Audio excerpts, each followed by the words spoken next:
Vladimir Lenin became the leader of Russia in 1917, making it the first communist country on Earth. Russia's most powerful people vowed never to accept communist rule, forming a white army to fight Lenin's Red Army. The Russian Civil War had begun. Lenin pulled Russia out of World War I to focus on the Civil War. He believed that only worldwide revolution could ensure communism's survival. Otherwise, Russia would be surrounded by capitalist countries who hated it. He encouraged German workers to overthrow their monarchy in a communist revolution of their own. Once World War I ended, the United States sent 18,000 soldiers to Russia to fight alongside the White Army against Lenin. It didn't work. Lenin won, killed Russia's royal family, and created the Soviet Union. Germany barely avoided falling to communism themselves. A weak democracy took control there instead. Could they survive another communist revolution? American capitalists were scared, and they did all they could to make sure that communism would never threaten the United States. All the new powers the government had over speech and propaganda were turned against communism. Imprisoning Eugene Debs and Bill Haywood was just the start of the opening act of the Roaring Twenties, the anti-communist hysteria known as the Red Scare.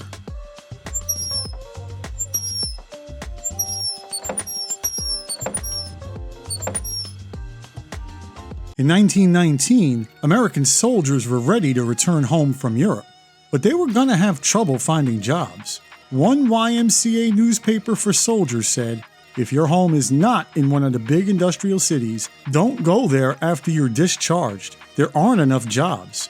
Factories didn't need workers to make weapons anymore, nor did they need to keep prices down. Unemployment and inflation hit Americans hard. In response, around 60,000 workers in Seattle went on strike on February 9, 1919, shutting the city down for 4 days. 1919 was the year of the strike in America. In total, 20% of the workforce, around 4 million people, went on strike at some point during the year to protest job loss and inflation. Business owners feared this newfound confidence of their workers, especially since so many of them still had their rifles from the war. It was giving Russia vibes, where strikes turned into revolution. Senator Lee Overman of North Carolina was convinced that these strikes were part of a communist plot to overthrow the government. Maybe even the Russians or Germans were involved. He formed the Overman Committee to get to the bottom of it. One of the committee's key witnesses was Reverend George Simons of New York, a Methodist missionary who had worked in Russia during the Revolution. Simons was eager to tell the Overman Committee what he saw in Russia. The revolution, he said, was orchestrated by Jews. Even more concerning, many of those Jews were fresh from the United States, especially the Lower East Side of Manhattan. Simons was a credible witness in the eyes of small-town waspy America. He was a Protestant who had spread the gospel to Jewish and Catholic immigrants in New York, then moved to Russia to do the same. He knew Russians, he knew Jews, he knew communists. How could anyone doubt him? Everyone knew that some of the biggest names in communism were Jewish, starting with Karl Marx himself. Rosa Luxemburg in Germany and Leon Trotsky in Russia were also Jewish and helped lead revolutions in their country. In fact, Trotsky had lived briefly in the Bronx right before he went to Russia for the revolution. This all fed common stereotypes of the time that communism was a Jewish conspiracy to take over the world. It was so common that Hitler later made an entire political career out of it. In 1920, Simons played on these stereotypes to the Overman Committee. Simons also showed them a book, The Protocols of the Elders of Zion, which was supposedly written by European Jews laying out their plans for world domination. The book was popular with people like a young Adolf Hitler and the businessman Henry Ford, since it confirmed their anti-Semitic prejudices. In reality, the book is fake as hell, a total psyop, most likely written by Russian authorities in the early 1900s to discredit communism. That doesn't stop anti-Semites today from citing it. Simon's testimony shows that the Red Scare was about more than just communism. It was a way for small-town America, nativist America, waspy America, to express their fears about the new immigrants and the cities in which they lived. For good measure, Reverend Simons even mentioned an African American who helped lead the Russian Revolution, a former professional boxer who called himself Professor Gordon. Professor Gordon was most likely totally made up by Simons, but many Americans were ready to believe that the cities were bubbling cauldrons of immigrants and African Americans who wanted to destroy America. Anyone who paid attention to Zoran Mamdani's 2025 mayoral campaign saw similar stereotypes at work. He was painted as a terrorist who wanted every day in New York to be 9/11. Zoran Mamdani has palled around with socialists, with communists, now this radical extremist imam. This is somebody who is anti-American. This is somebody, as you mentioned, has defended the convicted plotters of the World Trade Center bombing. But this is a communist sympathizer. He is a terrorist sympathizer. Outlets like Fox News run stories about cities being dens of homelessness, crime, and illegal immigration. There's no cost-benefit advantage to being in a city. The blue cities have now become cities that blow a lot, and a lot has to do with, the crime and stuff. No crime, no homelessness, and you're in the suburbs, cities might be dead. Like Reverend Simons, they know their mostly non-urban audience eats these stereotypes up. Fox's audience never asks, if the cities are so bad, why do they broadcast from the middle of Manhattan? During the election of 2024, Trump told the most ridiculous stories about immigrants illegally voting in big cities or Haitian immigrants eating dogs and cats. In Springfield, they're eating the dogs, the people that came in. They're eating the cats. They're eating the pets of the people that live there. He positioned himself as the only person who could save the country from these evils, winning votes from people who had never been to a city or met an immigrant. It's a tried and true formula. Scare people with a made-up crisis, then convince people you're the only hope against it. And so it was with the Red Scare. Small-town American WASPs were ready to believe the worst things about cities and the immigrants who live there. Anyone who could protect America from these forces would get their vote. One of them was Woodrow Wilson's Attorney General, A. Mitchell Palmer, who had his eyes on a presidential run in 1920. His campaign unofficially started on the evening of June 2, 1919. Palmer, his wife, and his 10-year-old daughter were enjoying a quiet evening in their Washington, D.C. home when a large blast blew their front door and windows to bits. Pieces of furniture were everywhere, including the chair in the downstairs library where Palmer usually sat. Fortunately for him and his family, they were upstairs when the bomb went off, so they survived. When police arrived, they found bits of human flesh and 2 legs scattered far apart from each other in the street. It was the remains of the bomber, who tripped coming up the stairs and accidentally blew himself up. 9 bombs across 8 cities went off that night, all targeting government officials, none of whom were killed. The same essay was found at some of the bomb sites. It was titled Plain Words, and it said, "You jailed us, you clubbed us, you deported us, you murdered us." It was a clear act of terrorism, probably by communist immigrants. The Washington Post reacted, "Free speech has been outraged enough. Let there be a few free treatments in the electric chair." Americans wanted revenge, and Palmer knew he could be the president in 1920 if he delivered that revenge. But revenge on who? Nobody knew who sent the bombs. It was probably a group of Italian anarchists known as the Guyanists, who were so small and mysterious that Palmer would never be able to find them. The clock was ticking. Not only was the election coming up, but the government still had immense powers left over from the war. Palmer needed to use those powers before he could lose them. As Attorney General, he oversaw a new government agency, the Bureau of Investigation, later known as the Federal Bureau of Investigation, the FBI. He hired a former New York City detective named William J. Flynn to lead it. He was the perfect man for the job. Flynn made a name for himself by leading dramatic raids on criminal organizations, bringing journalists along with him to photograph it all with him front and center. It was the early 1900s version of making viral content, exactly what Palmer needed to make a name for himself.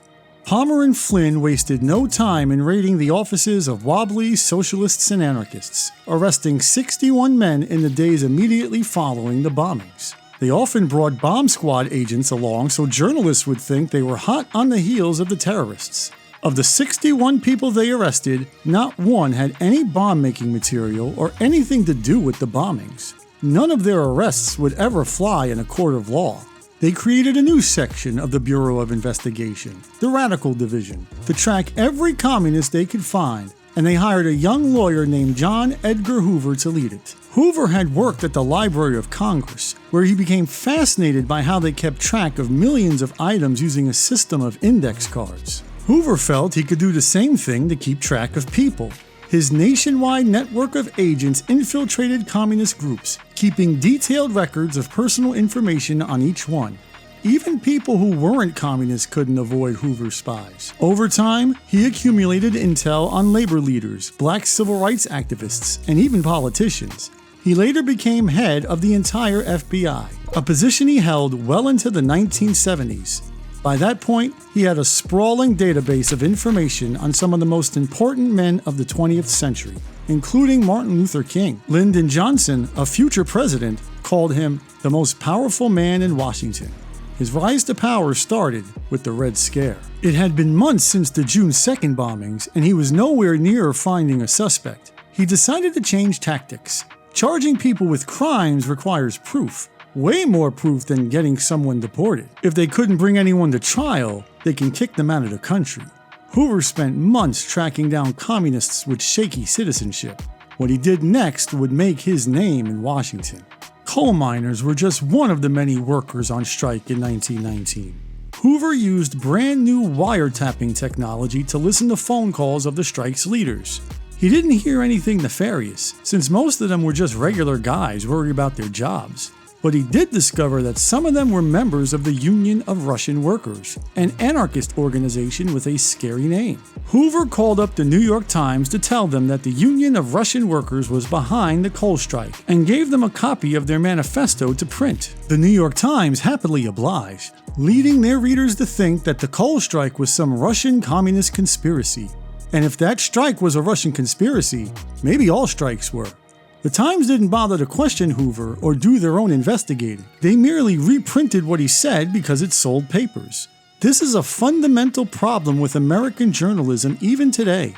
Many of the most trusted news outlets act as mouthpieces for people in power. The evening of November 7th, 1919 was the 2-year anniversary of the communists seizing power in Russia. A perfect day for Palmer, Flynn, and Hoover to raid the Union of Russian Worker offices. They would do so at 9 p.m., making sure to inform the media ahead of time so they can get their cameras in place. In New York City, the union's office was holding night school classes. An algebra teacher described the moment an agent stormed into his classroom brandishing a gun, who then struck me on the head. After I was beaten and without strength to stand on my feet, I was thrown down the stairs, and while I rolled down, other men beat me with pieces of wood.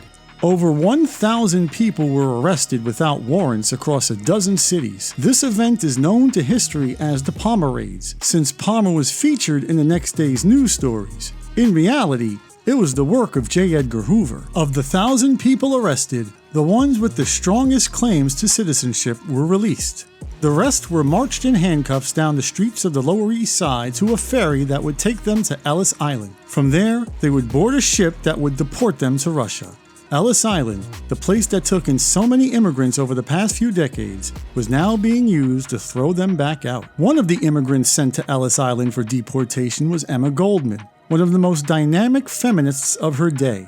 She had already spent 2 years in prison during the war, then was arrested again shortly after being released. This was the handiwork of J. Edgar Hoover, who knew that bringing down such a popular feminist would help his reputation. When he discovered that she had been born in Russia, and her overall claim to citizenship was shaky, Goldman's fate was sealed. In December of 1917, Goldman and the victims of the Palmer Raids were put on a ship called the Buford.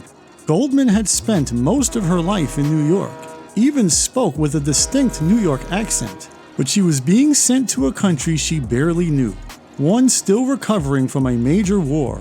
Her American career was over, but Palmer's was just beginning. He made sure the newspapers were there to see the Buford leave New York Harbor. He promised that the Buford was just the start of many more deportations in the future.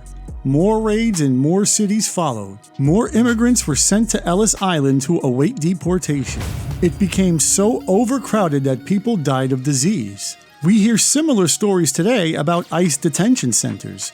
Normal human beings are horrified by these stories, but for people like Palmer and Stephen Miller, the cruelty is the point. Torture is a celebration of life and human dignity. The suffering shows that they could do what it takes to defend America from dangerous immigrants. It's pick-me behavior. Miller wants to secure his claim to whiteness. Palmer wanted to secure his claim to the presidency. In March of 1920, Palmer became the first Democrat to announce his candidacy. He would need to keep stirring up fear of radical immigrants until Election Day. He told the media that he had information that communists were planning violence on May 1st, May Day, a workers' holiday celebrated by communist groups. Palmer told law enforcement to be ready. New York City put every cop on duty. The mayor doubled his armed protection at City Hall. Palmer did the same at his office in Washington, D.C., showing reporters the revolver he carried for protection. And after all that hype, nothing happened. It was a perfectly peaceful day. Palmer looked like a fool. Not only did he spread unjustifiable fear, but he still hadn't solved the June 2nd bombings. All of his raids, deportations, and warnings were just performances. Red Scare fever started to wear off, and he eventually dropped out of the presidential race. In many ways, America has gotten worse since the Red Scare. Lies about immigrants today are more ridiculous. The methods used to harass them are more brutal, and J. Edgar Hoover's index cards have been upgraded to Palantir's digital database. Palantir, a tech company based here in Denver, claims they can revolutionize government systems with their data analysis software, newly powered by artificial intelligence. They've been hired by the Department of Defense, the FBI, local police departments, and even the IRS and Wendy's to take in the information those organizations collect even more information, and use that data to draw conclusions. Our leaders are dumber. A. Mitchell Palmer and J. Edgar Hoover were gifted demagogues. Donald Trump's people, on the other hand, are buffoons. His Homeland Security chief, Kristi Noem, had to resign due to corruption, which is like being thrown out of a buffet for overeating. Gregory Bovino got fired after his thugs murdered 2 people in Minneapolis on camera. And Stephen Miller is so objectionable that he's kept away from the spotlight as much as possible. On the other hand, they don't need to be as smart as Palmer and Hoover. Their supporters don't care about truth or justice. They only care about visiting cruelty on people they consider inferior to them. In that regard, they're getting exactly what they voted for. We can only hope that this is the high tide of whatever nightmare we're currently living through. The high tide for the culture war of the 20s, however, is yet to come.